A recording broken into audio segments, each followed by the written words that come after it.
Hello YouTubers and surveyors.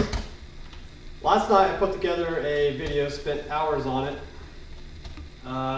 telling you or explaining what I wanted to accomplish for communication between the Topcon GTS or GPT 800 or 8000 series robotic total stations, and I wanted to use the RC2H to communicate to the RC2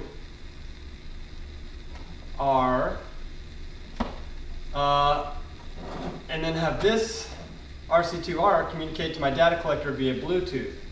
I do actually have the Topcon brand original Bluetooth module that came with this,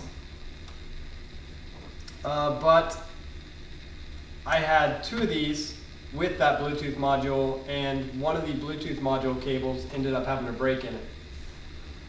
So it works intermittently.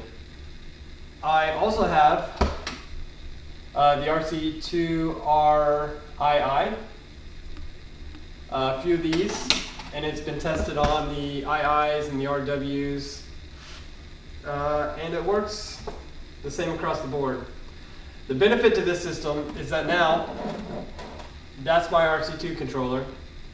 It powers a Bluetooth module similar to this one, but not the same. When you turn it on, the Bluetooth module powers up.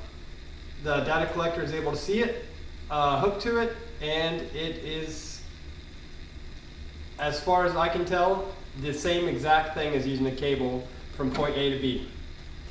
And I started attempting this about a year ago, and I kept running into problems.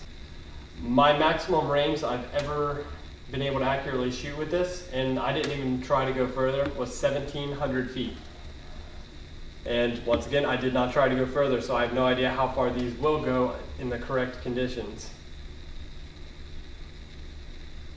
Alright, so I will go place this across the room.